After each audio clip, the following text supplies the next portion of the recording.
Hi guys, and welcome to another episode of Kabir Considers. In this video, I'm going to react to why the Baja 1000 is the most dangerous race in North America. Now, this is really interesting to me because just last week I reacted to Pikes Peak, which that one is supposed to be the most dangerous race in North America. And based on the footage I saw, I can see why it deserves that title, just because you're going up, a mountain, right? With no guardrails, you're going at high speeds. You make one mistake, you're driving off a cliff potentially. So this is gonna, for the Baja 1000 to surpass Pikes Peak as the most dangerous race in North America, I'm gonna have to see something really, really crazy today.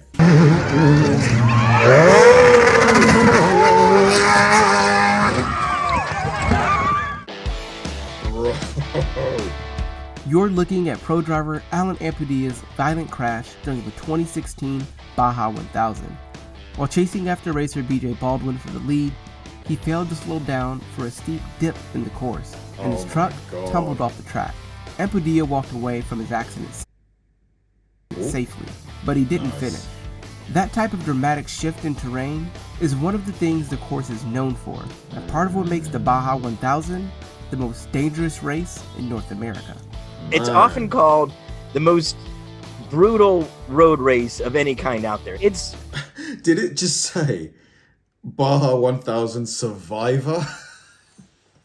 Survivor? Road race of any kind out there. It's physically punishing. It's not a race that I think you can go into and assume you're going to finish. The 1,000-mile off-road race has claimed dozens of lives since debuting in 1967. Its unforgiving course winds through the scorching hot desert of Mexico's Baja California peninsula.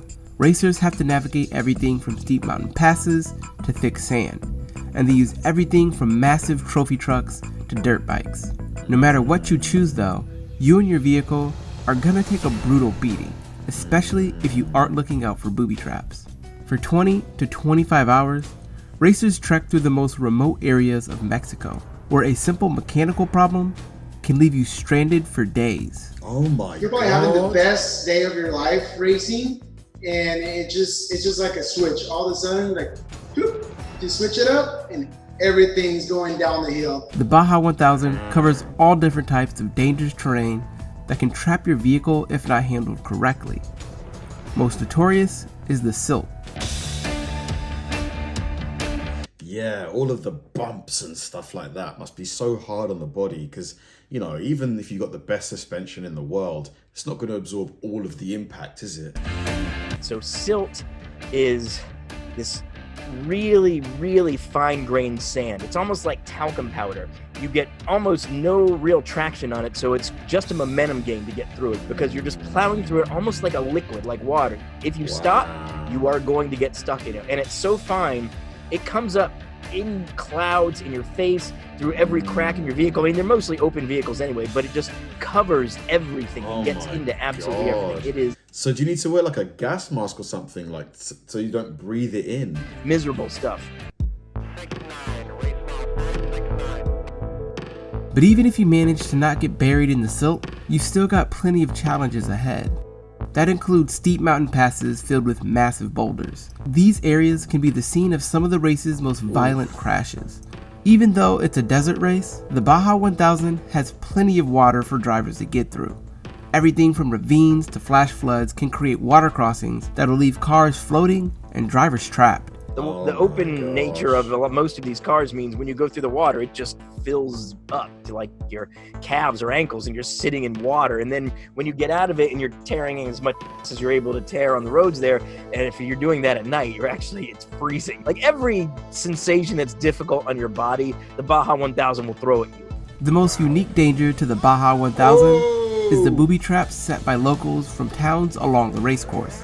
These traps come in the forms of holes, hidden jumps, debris, and more. In the past... But is there a limit as to what booby traps can be laid? Because you don't want a booby trap to claim a life, do you? Pranksters have even redirected floodwaters to create mud pits that'll stop racers dead in their tracks. Snap. This is why racers warning one another about different sabotages along the way is a major part of the Baja 1000. You spend 2 weeks, pre-running, recognizing the course, marking all your dangers, and on race day, everything changed. Wow. These booby traps are done just to make things exciting for the locals who are around.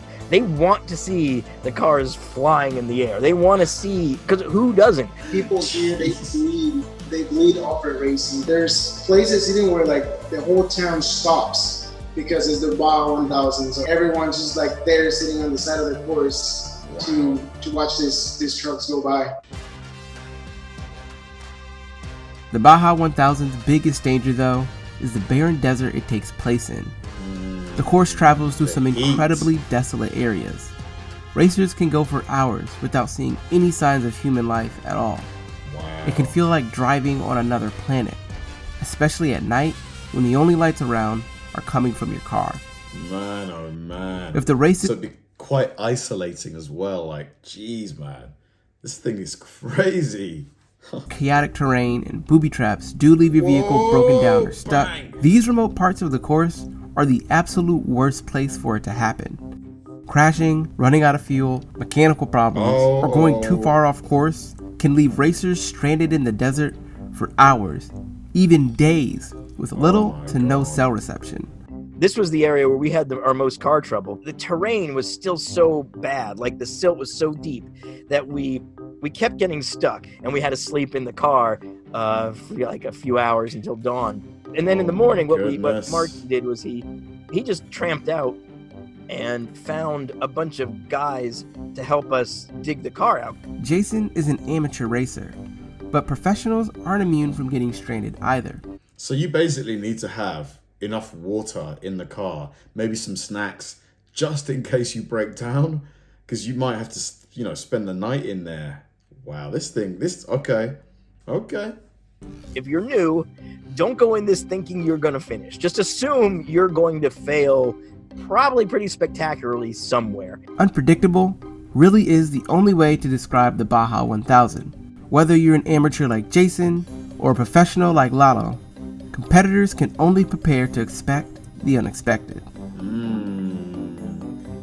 Cool cars though as well. Hi, I'm AJ. Very interesting. Yeah, there seems to be like a lot of different things that can, take you out or at least make your life extremely difficult by running this race. Whereas Pikes Peak is mainly, the altitude and the no guardrails. I don't know which one I would call the most dangerous race though in North America.